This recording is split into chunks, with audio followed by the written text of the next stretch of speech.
Buenos días, soy Marina Solano de Mogollón y para mí es un gusto compartir estas experiencias de una propuesta educativa que para mí es más que un trabajo, es un proyecto de vida. Tengo la fortuna de haber participado en la construcción de la propuesta de Escuela Nueva de Colombia desde el aula. El programa Escuela Nueva, como lo llamamos en nuestro país, es uno de los programas más influyentes concebidos para mejorar la situación de las escuelas multigrado. Con ese propósito fue concebido, para darle respuestas al docente de los cantones, de los caseríos, de los lugares más alejados, y que tiene el compromiso de atender estudiantes de primero, segundo, tercero, cuarto, quinto y sexto grado. En la experiencia colombiana nos dimos cuenta hace 40 años que esos niños de primer grado y de cuarto grado aprendían lo mismo. El maestro no tenía estrategias para atenderlos a todos con calidad y dedicarles el tiempo suficiente para atender sus necesidades educativas. Comento esto porque la Escuela Nueva de Colombia surgió de la experiencia de la escuela unitaria. Como dije anteriormente, un docente atendiendo simultáneamente varios grados. El orgullo nuestro es que la propuesta nació en una escuela rural. Nació con las ideas de un maestro, lo digo con orgullo y con humildad a la vez, que era mi esposo, Óscar Mogollón. Él empezó a reflexionar sobre cómo ayudar a ese docente de la escuela unitaria. Inicialmente él construyó unas fichas, lástima que no tengo para mostrarlas, construyó unas fichas de aprendizaje para cada grado, para cada asignatura, innovó la estrategia de gobierno escolar, ese gobierno escolar que se habla hoy como nuevo, para nosotros tiene más de 4 décadas. Y les quiero contar a manera anecdótica cómo surgió ese gobierno escolar. Óscar era un maestro muy creativo. Generalmente los creativos, lo que le dicen hoy, no se lo van a decir mañana. Tienen muchas cosas en la mente, están innovando, están creando. Y todos los días a Óscar se le olvidaba la llave de la escuela.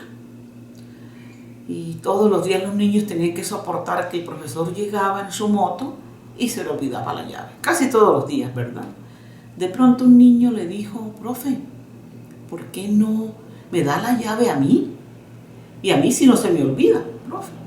Entonces le entregó la llave y a Óscar se le ocurrió: oiga, yo he leído que a los niños se les puede dar cierta autonomía sin convertirlos en pequeños maestros. Siendo niños, ellos son muy responsables y pueden participar en las actividades de la escuela y apoyarían al maestro. Entonces de ahí Óscar dijo: voy a crear algo que pueda organizar a los niños. Ese día nació el primer comité, que se llamó el Comité de Llaves. Pues ese niño hoy en día es un doctor en educación y yo hablo con él y me emociono de ver que él cuenta con gran orgullo esa experiencia, que él fue el primer líder del gobierno escolar. Y de ahí después los mismos niños con Óscar se fueron dando cuenta que podía haber un comité de salud, un comité de huerta escolar, un comité de biblioteca. Y con el tiempo Óscar se sentó a escribir con los mismos niños esa experiencia de gobierno escolar. Se fue dando cuenta también que era muy importante vincular a la comunidad y a los padres de familia. Y de ahí nació un componente que él llamó comunitario. Los padres de familia llegaban a la escuela, apoyaban en la huerta. Recuerdo que tenía una cría de cerdos, criaban los cerdos, ganaban dinero, todo lo que sobraba en las casas se lo llevaban a los cerditos que estaban en la escuela. Consiguieron mucho dinero para transformar el aula, para comprar libros. Y así pasaron como unos 10 años en esa experiencia. Al cabo de los 10 años llegó la doctora Vicky Colbert de Arboleda, que venía egresada de la Universidad de Harvard con un doctorado en educación.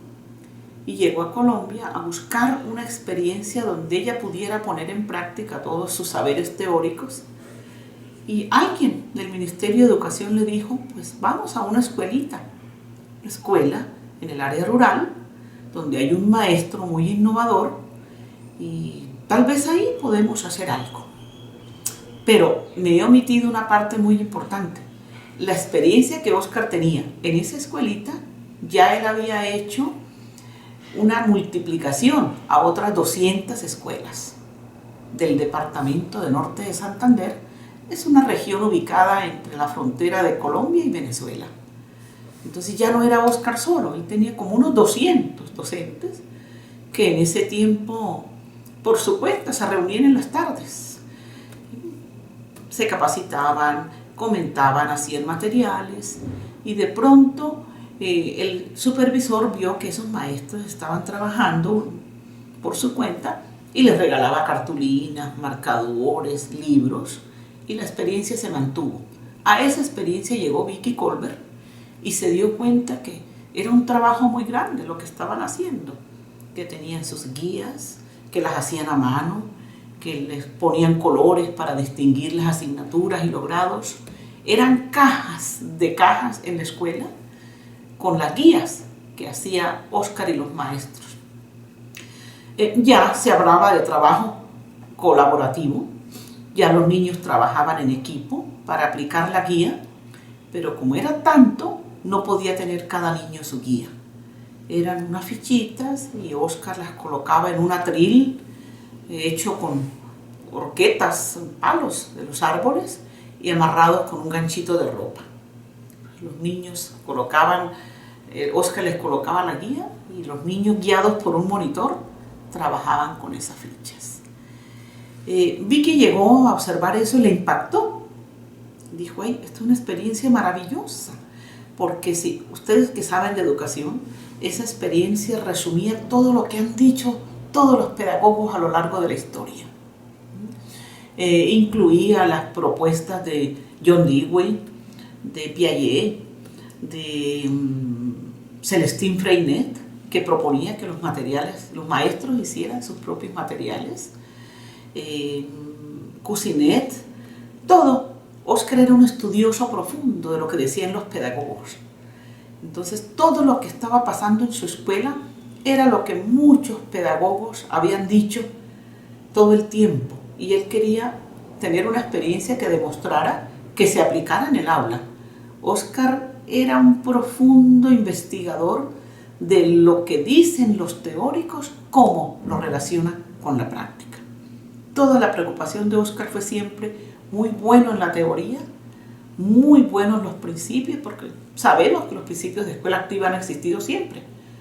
No es nuevo. Los nuevos son los modelos, las propuestas pedagógicas que se han construido con esos lineamientos generales de escuela activa. Entonces Vicky llegó y vio que todo lo que se decía en la universidad estaba ahí puesto sobre la mesa. Era tomarlo y darle un vuelco. Y de ahí nacieron lo que dentro de los 5 años siguientes se llamaron las guías de aprendizaje. O sea, esas fichas se transformaron dentro de un proceso estructurado de aprender, reforzar lo aprendido, ejercitarlo, ampliarlo y utilizarlo en el contexto. Muchas de las cosas que se están diciendo hoy, hace 40 años estaban vivas en esa escuelita.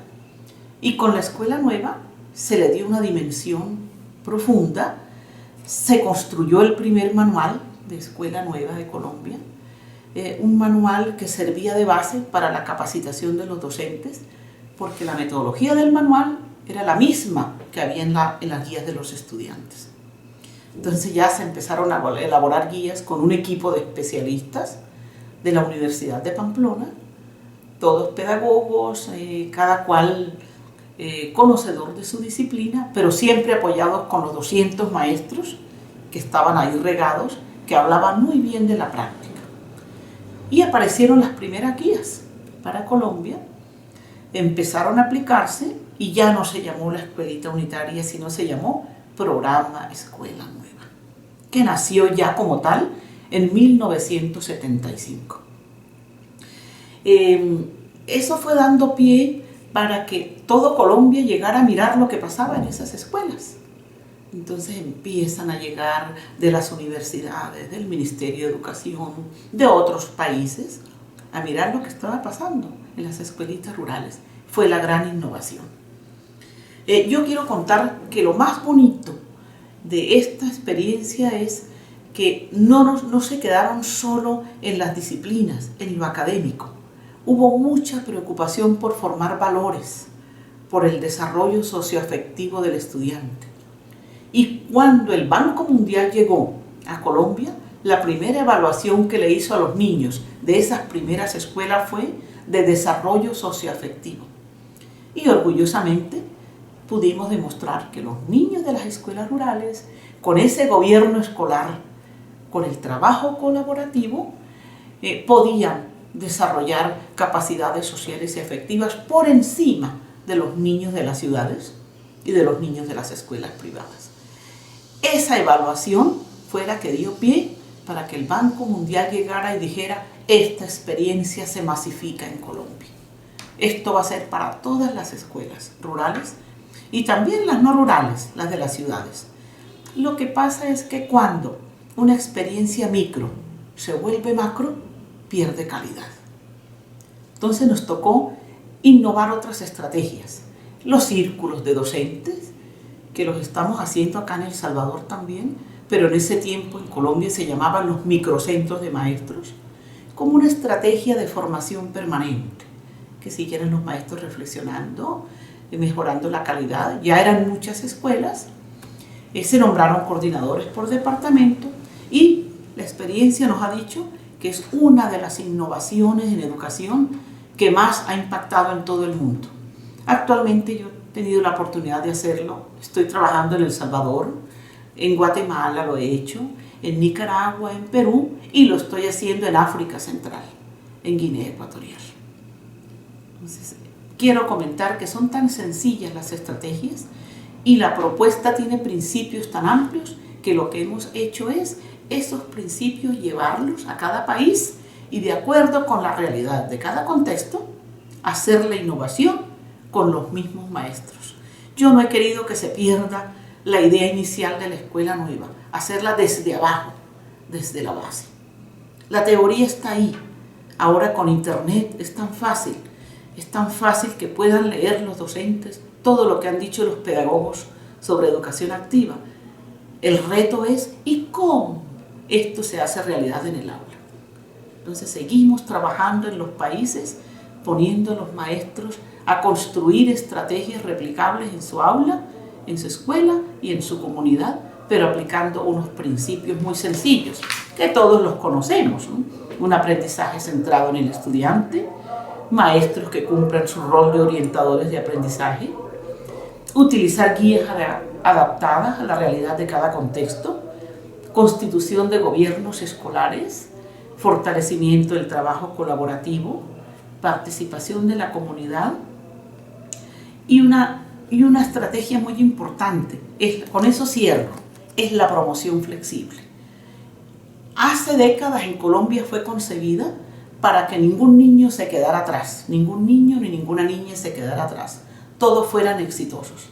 Y es lo que yo veo hoy que siguen todos los ministerios de educación con esa consigna, que nadie se quede atrás, que todos sean exitosos. Entonces hemos tenido que trabajar mucho con esta parte, porque generalmente en la escuela tradicional siempre unos son los que ganan, otros se quedan, pero la idea es que esta escuela lleve a que los niños se sientan felices en la escuela, sientan la alegría de aprender y le encuentren sentido a lo que se aprende en los centros escolares.